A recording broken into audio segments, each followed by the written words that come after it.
अनगिनत वाकयात कुरान में ऐसे हैं जिन्हें अकल मानने को तैयार नहीं, इसलिए कि वो कुरान के अंदर है, तस्लीम करना पड़ेगा। आदम बगैर माँ बाप के दुनिया में कैसे आया, तहकीक ना करो तस्लीम करो। नूह के तंदूर से पानी निकल के पहाड़ों पे कैसे चला गया, तहकीक ना करो तस्लीम करो। मूसा का असा दरिया में रास्ता कैसे बनाता था, तहकीक ना करो तस्लीम करो। इब्राहिम आग को ठंडा कैसे करता था, तहकीक ना करो तस्लीम करो। इस्माइल छुरी के नीचे से निकल के कैसे आ गया, तहकीक ना करो तस्लीम करो। यूनुस 40 दिन मछली के पेट में कैसे रहा, तहकीक ना करो तस्लीम करो। यकूब को यूसुफ के कुर्ते से आंखें कैसे मिल गई, तहकीक ना करो तस्लीम करो। ईसा ठोकर से मुर्दे को जिंदा कैसे करता था, तहकीक ना करो तस्लीम करो। अगर कुरान पे तहकीक नहीं तो तस्लीम है, तो फिर ये भी तहकीक नहीं करनी कि अली मुर्दे कैसे जिंदा करता था, हुसैन बेटे कैसे दे लेता।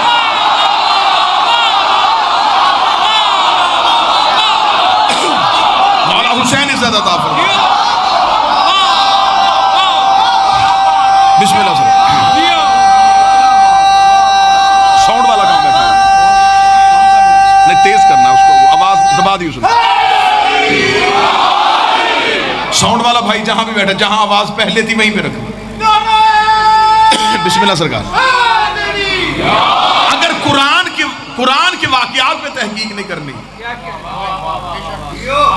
तो फिर अली के फजाइल में भी तहकीक नहीं करनी। अली 40 जगहों पे रोजा कैसे इफ्तार कर रहा है, अली ने मगरब से सूरज कैसे पलटा दिया, अली ने खैबर का दरवाजा कैसे उखाड़ लिया, राहब ने हुसैन को बेटे कैसे दे दिए। अगर कुरान की आयतों पे एतबार है तो फिर अली इमाम है। इमामत भी मंजिल तहकीक पे नहीं, मंजिल तस्लीम पे है। अब किसी मौलवी के सर पे कुरान रखो, ये वाकयात हमारी समझ में नहीं आते जो कुरान के अंदर लिखे, फिर हो कैसे गया। वो कहेगा ये अल्लाह की कुदरत की निशानी है, ये अल्लाह की कुदरत की निशानी है। तुझे अल्लाह की कुदरत समझ में आ गई, अली की विलायत समझ में नहीं आ। अगर अल्लाह अपनी कुदरत से मोजज़ात कर सकता है तो अली नुमाइंदा कुदरत है। कुरान की एक भी आयत पे तहकीक नहीं। तहकीक गैर मासूम की बात पे होती है, मासूम की बात को तस्लीम किया जाता है। साहिबाना इशारा मेरे सामने बैठे और इशारा यकीनन ये मार्फत वाले अहबाब जरूर समझ आएंगे और मुझे यकीनन इस बात की तफसील नहीं पढ़नी पड़ेगी। जिनकी बात पे तहकीक करनी थी उन्हें तस्लीम किया जा रहा है। कोई तो बंदा होगा जो सत्तर की कदर करता होगा, बात से हुसैन इज्जत अता फरमाए। जिनकी बातों पे तहकीक होनी थी उनकी बातों को तस्लीम किया जा रहा है, और जिनकी बातों को तस्लीम करना था उनके फज़ाइल पे तहकीक की जा रही है।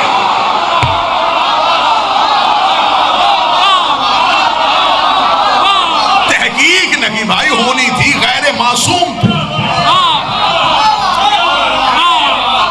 कुरान में तहकीक, मौला हुसैन इज़्ज़त, कुरान के एक भी आयतों पे तहकीक। आज बंदे कहते ना ये फज़ाइल तो ज़ाकिरों ने अपनी मर्जी से बना लिए, यही दावा मक्के के मुशरिकीन ने किया था। उन्होंने कहा कुरान अल्लाह की किताब नहीं। अब्दुल्ला का बेटा जो वाकया कह देता और कह देता ये अल्लाह ने भेजी, हमें कैसे पता ये अल्लाह की है। दावे पे कैसी दलील आई, खुदा ने कहा मेरा मोहम्मद ये क्या कहते हैं, फरमाया ये कहते हैं कि कुरान मिनल्लाह नहीं मिनल मोहम्मद है। फरमाया दरमियान से हट जा। अब मैं खुद इनसे बात करता हूँ, इनसे कहते तहकीक करनी है मेरे कुरान पे, करो इस जैसी सूरत लेके आओ। खुदा ने हमें ये गुलिया दे दिया था कि अगर कोई तुम्हारे सच्चे पे तहकीक करे तो उन्हें कहो तहकीक के घोड़े दुलाओ, इस जैसा कोई लेके आओ। मेरा चैलेंज है लाहौर के मिंबर पे अली के फज़ाइल पे तहकीक बाद में करना, कोई अली जैसा लेके आओ।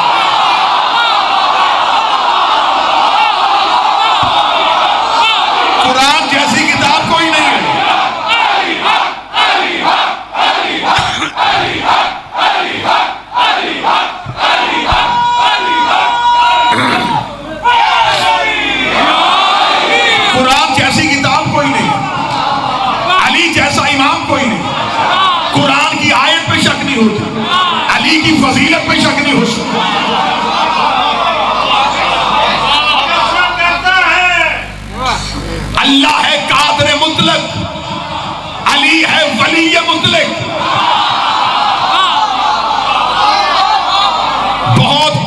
तरीके से हमने पहला जीना अबूर किया, बढ़ते हैं दूसरे जीने की तरफ।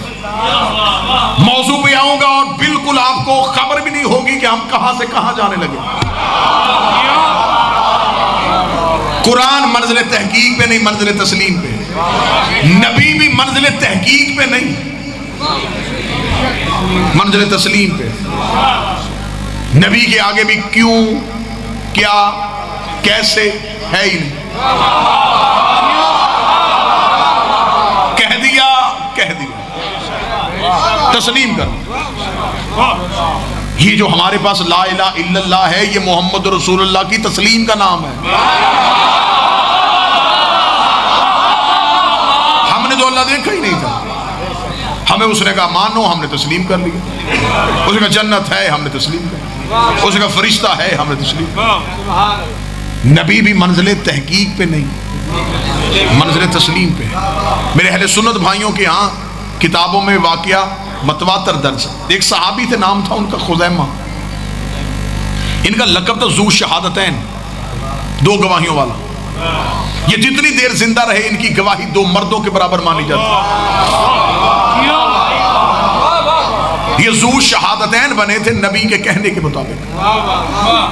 जाओ अहले सुन्नत किताबों के इतने अंबार लग जाएं कि खुज़ैमा से क्या फेल सरजद हुआ था कि वो ज़ू शहादतैन हो गया। नबी के पास एक यहूदी आया, उसने कहा ऐ मुसलमानों का पैगंबर, तूने मुझसे कोई कर्ज लिया था, वो वापस नहीं किया। रसूल ने कहा मैंने तो तुझसे कर्ज नहीं लिया। इसकी ईको बंद कर दे, गूंज खत्म हो जाए, डबल आवाज में, मैंने तुझसे कर्ज नहीं लिया। उसने कहा मैं अपने पास एक गवाह रखता हूं कि आपने कर्ज लिया था। रिसालत इमाम ने कहा कौन सा गवाह है? उसने एक यहूदी बगल से निकाला, उसने कहा ये गवाह है, आपने कर्ज लिया था। रिसालत इमाम खामोश थे, ये खुज़ैमा बिन साबित है। या रसूल अल्लाह क्या माजरा है? फरमाया ये यहूदी दावा करता है मैंने इससे कर्ज लिया, जबकि मैंने तो नहीं लिया, तो ये मुझसे गवाह मांग रहा है। खुज़ैमा नबी के करीब आया, नबी के कदमों पे हाथ रखे, यहूदी की तरफ देख के आंखों में आंखें डाल के मैं गवाही देता हूं कर्ज मेरे नबी ने नहीं लिया। मौजू खुलने लगा है, इसी जुमले से मौजू खुल जाएगा अगर आपके ज़हन यहाँ पे मौजूद हुए। मेरे नबी ने कर्ज नहीं लिया। नबी ने उसकी तरफ देखेगा, खुज़ैमा तूने गवाही कैसे दे दी? खुज़ैमा देखेगा, आपने कहा अल्लाह है, मैंने देखा था। आपने कहा जन्नत है, मैंने देखी थी। आपके कहने पे मैंने अल्लाह मान लिया, तो ये भी तो आप कह रहे हैं नबी ने ये जुमला लिखवा दिया, ज़ू शहादतैन कह दिया कि जब तक खुज़ैमा जिंदा रहेगा बंदे पूछेंगे कि ये दो गवाहियों वाला क्यों है, वाकया सुनाना पड़ेगा। जब तक खुज़ैमा का नाम लिखा जाएगा तारीख में वाकया दो नतीजे लेके आएगा। पहला नतीजा ये है कि पहली बार यहूदी ने मज़लूम से गवाह मांगा था, पहली बार यहूदी ने।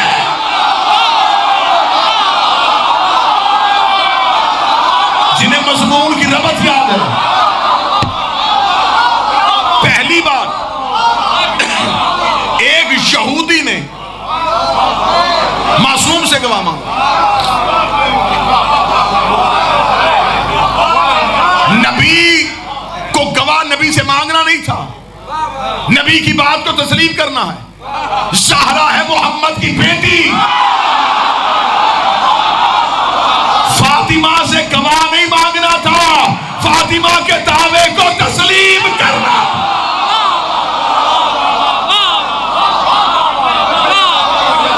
सैयदा की बात पे तहकीक नहीं करनी थी, सैयदा की बात को तस्लीम करना, क्योंकि सैयदा है दरूद में शामिल, और आपने दरूद में कह दिया है वसल्लिमु तस्लीमा। हम ज़हरा को तस्लीम करते हैं, तो फिर वैसा तस्लीम करो जैसा करने का हक है। कोई बंदा गैर मज़हब बैठा तो उसके लिए जुमला कहना हुआ गैर शिया के लिए। अगर आप ज़हरा को तस्लीम करते हैं तो फिर उनको क्यों तस्लीम करते हैं जो ज़हरा को तस्लीम नहीं कर रहे?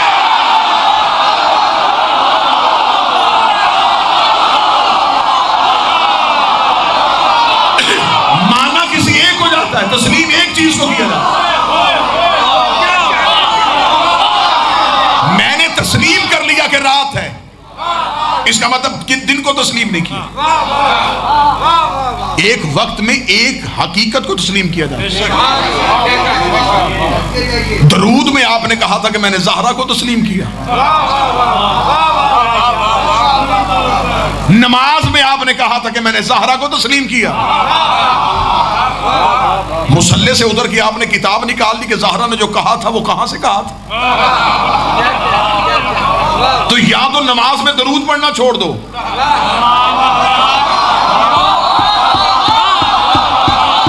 या ज़हरा के मुकदमे पे तहकीक करना छोड़ दो। असरे हाजिर का सबसे अहम मौजू है ये, दौरे हाजिर का सबसे अहम मौजू अब ये चल रहा। अगर हम अपने होंठ सी देंगे ये नस्लें गूंगी पैदा हो जाएंगी।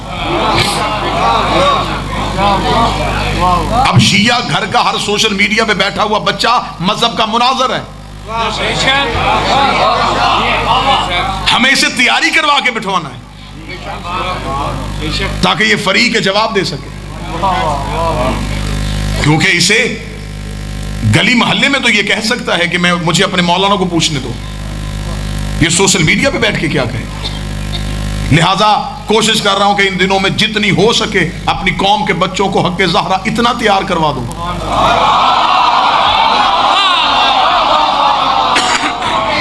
कि मैदान जब भी सजे सिर्फ कौम के फर्द तैयार ना हो, कौम तैयार हो। जनाब सैयदा के हक का अवाम तक ना पहुंचना आपकी कमजोरी नहीं, मिंबर की बुज़दली की अलामत थी।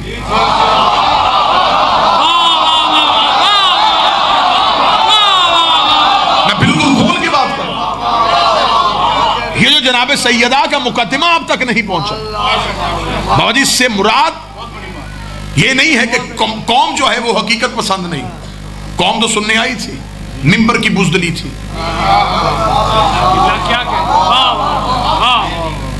कि हमने आपको जनाब सैयदा का हक बताया ही नहीं, अगर बता देते तो जितना हमने हुसैन का कत्ल पढ़ा है, ये हुसैन की शहादत पढ़ने का असर है कि आज बंदे हमारे सामने यजीद का नाम नहीं लेते। मेरा ख्याल है कि नौजवानों को इस बात पे तायीद करनी चाहिए थी।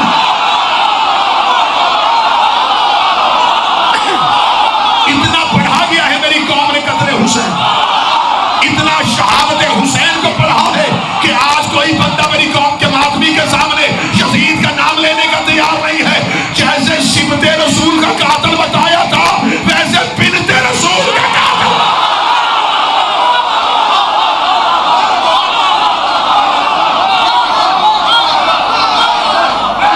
बिस्मिल्लाह।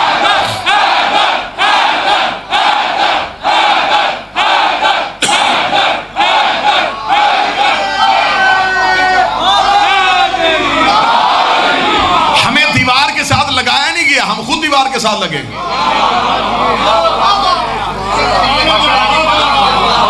भाई अगर आपका इशू ये है कि आप कहते हैं कि नहीं जी ऐसी बातों से इत्तेहाद खराब होगा, तो मेरी जान आप कश्मीर के मौजू पे बहस क्यों करते हैं?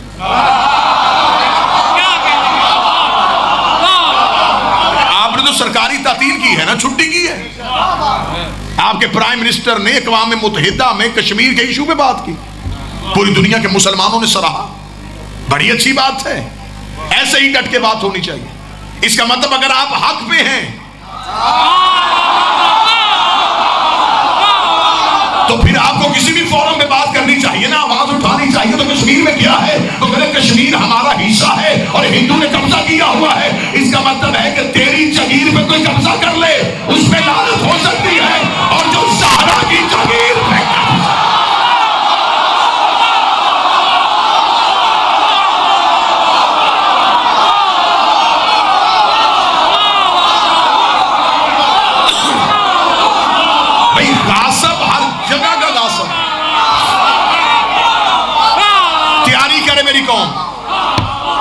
मेरी कौम की बच्चे तैयार हो।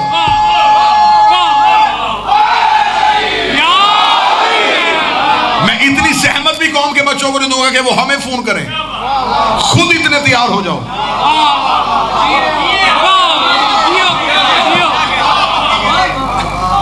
लिहाजा मैं सारे अदालतों के सिस्टम को भी समझता हूं।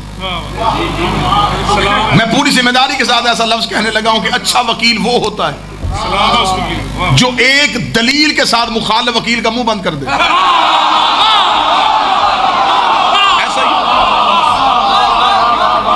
लेकिन लाहौर में पहली बार लाहौर में मैं फतह के लिए पहला जाविया इस्तेमाल करने लगा हूं, और इस जाविये के बाद मैं जवाब नहीं देने लगा, सवाल ही दफन करने लगा। मैं जवाब नहीं देने लगा, मैं सवाल की कमर तोड़ने लगा। आज के बाद जब भी कहीं बहस करना, इस जाविये को इस्तेमाल करना। हमेशा बेहतरीन सिपाही वो होता है जो दुश्मन को देख के हिकमत अमली बदले।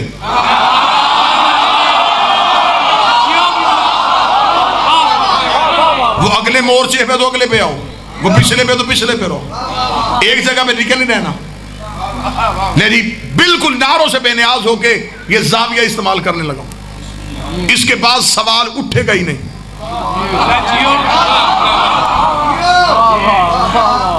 अब दो सवाल हैं इस वक्त जो पूरी दुनिया में हो रहे हैं कि बीबी दरबार में क्यों गई थी।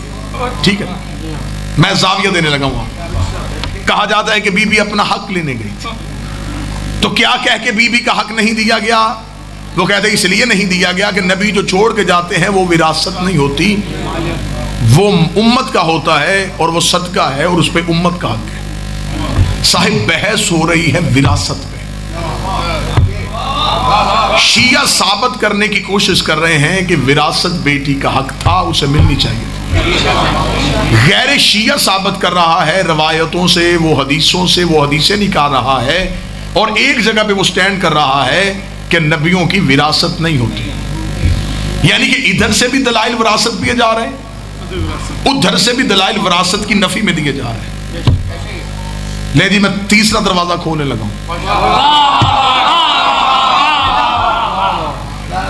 मैं अपनी मिसाल दे देता हूं। मैं एक मिसाल दूंगा, मैं एग्जाम्पल के तौर पे अपने आप को पेश करूंगा ताकि बात आपके ज़हन में। मेरे मरने के बाद मेरी जायदाद मेरी औलाद में विरासत में जाएगी। ऐसे सबकी ऐसे ही जाती है, आपकी भी ऐसे ही जाती है। लेकिन अगर मैं अपनी जिंदगी में अपनी औलाद में से किसी एक को लिख दूं तो वो अब विरासत नहीं रहेगी, उसकी मलकियत हो जाएगी। झगड़ा जनाब विरासत में किस बात का हो रहा है? नबी तो अपनी जिंदगी में ज़हरा को लिख के ले गए थे, हाकम ने विरासत में कब्जा नहीं किया था, ज़हरा की मलकियत में कब्जा। जनाब विरासत की तो बहस ही नहीं। बिस्मिल्लाह नाम से रसूल तो जिंदगी में बीबी को लिख के दे गए। बीबी जो तहरीर दरबार में ले गई थी वो विरासत के कागज नहीं थे,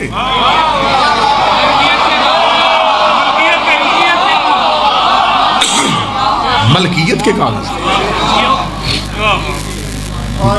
इतना हम अपने आप को तैयार कर चुके हैं कि अगर हमें अदालत में बुला के ये कहा जाए कि साहिब मजहब की किताब नहीं खोलनी,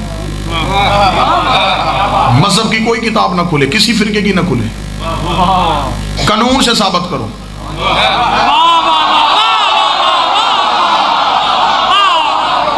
तो ये कौम ने जो इज्जत दी है, ये उसका कर्ज, और जनाब सैयदा ने जो खैरात दी है, बीबी की दहलीज पे हल्की सी नौकरी है कि मैंने 3 दिन मुकम्मल तैयारी करने के बाद पाकिस्तान का मेजर एक्ट अपने सामने रख के 114 वो कानूनी गलतियां निकाली हैं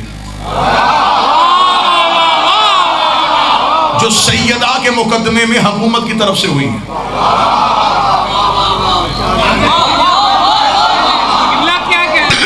हम मजहब की किताब नहीं खोलेंगे, हम सामने रख देंगे, हम तुम्हारा पाकिस्तान का कानून तुम्हारे सामने रख देंगे। तुम्हें कानून पाकिस्तान के तहत भी मानना पड़ेगा कि ज़हरा हक पे थी।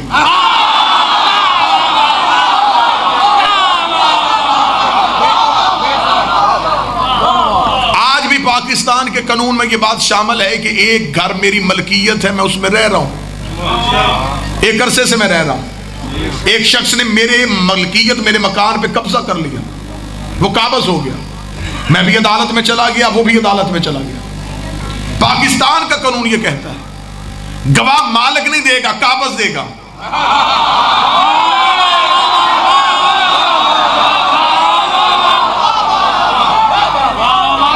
गवाह कागज लेके आए, उसकी तो मलकियत थी, वो तो बैठा हुआ था। कब्जा आपने किया, आपके पास क्या सबूत है कि ये आपकी है? आपके पास कौन से गवाह हैं कि ये आपकी है? फतक ज़हरा की मलकियत में कब्जा किया था हुकूमत ने, गवाह हाकम ने देने थे, ज़हरा ने नहीं देने थे।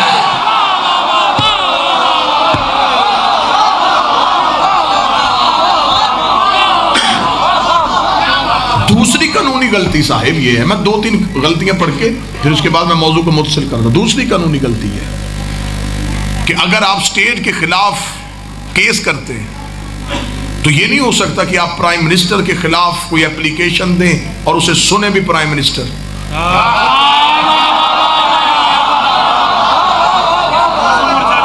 अगर आप स्टेट के खिलाफ जा रहे हैं तो ये फैसला कोर्ट ने करना, और ऐसी जजमेंट्स हमारे सामने हैं, बहुत दूर भी नहीं जाना पड़ेगा, पिछले साल की जजमेंट से निकाल लेंगे। अभी थोड़ा अरसा पहले तो हुआ है कि अदालत ने ये कह के हाकिम से हुकूमत वापस ले ली कि आपके पास आपकी प्रॉपर्टी के कागज नहीं है।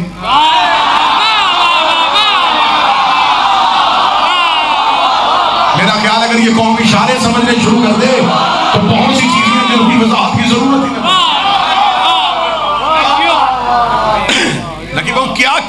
क्या कह के हुकूमत, पिछली हुकूमत क्यों खत्म हुई थी? और कहा जी आपके पास कोई प्रॉपर्टी है लंदन में, मलकियत लेके आओ। वो मलकियत साबित नहीं कर सके, उन्होंने तख्त से उतार दी। इसका मतलब जिस जागीर के हाकिम के पास कागज पूरे ना हो,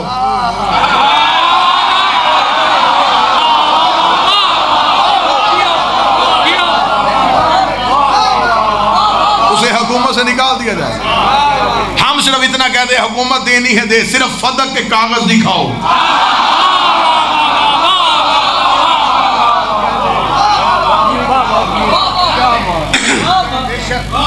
तीसरी कानूनी गलती, ये फैसला जाना था काजी के पास, सुनना काजी ने था। अदालतों में जाने वाले लोग बैठे तशरीफ में मेरी तायद फरमाएंगे। तीसरी कानूनी गलती कि अगर आप किसी प्रॉपर्टी के खिलाफ जाते हैं, हुकूमत जाती है कि ये हुकूमत की प्रॉपर्टी थी, कुछ सिविल लोग जो हैं इन्होंने यहाँ पे कब्जा कर लिया, तो अदालत के फैसला करने, अदालत पहले फैसला करेगी फिर हुकूमत को कब्जा देगी। यानी फैसला पहले होता है, कब्जा बाद में होता है। यहाँ पाकिस्तान के कानून के मुताबिक फिर गलती हो गई, कब्जा पहले किया गया,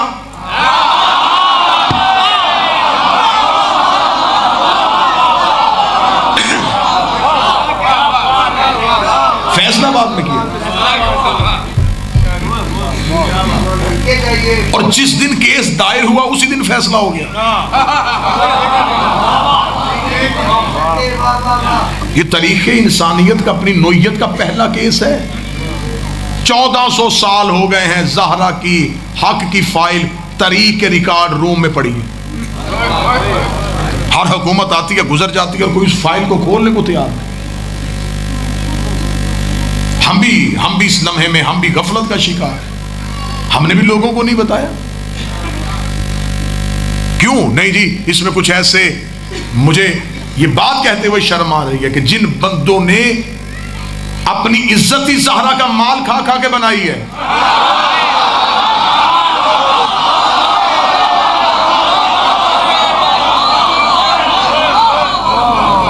आज वो स्टेटमेंट्स दे रहे हैं। ऐसी गुफ्तगू नहीं करनी चाहिए, ऐसी बातें नहीं करनी चाहिए। तो सबसे पहले अल्लाह से कहे कि तू शैतान पे लाना छोड़, खुदा से कहे कुरान में इब्राहिम की बात कर, नमरूद की ना कर। मेरे मालिक मूसा की कहानियां सुना, फिरौन की बातें हमें ना सुना। हर दौर में सच्चे की बात के साथ झूठे का तज़किरा इसलिए जरूरी है ताकि सच्चे की सच्चाइयों में इजाफा किया जा सके। अगर आपकी मौजू से दिलचस्पी, सेहत सलामती सरकार इमाम ज़माना बुलंदतर सलावत, मेरे वक्त के इमाम की सलामती हो, मेरा बादशाह की सलामती हो, मेरे शहनशाह की सलामती।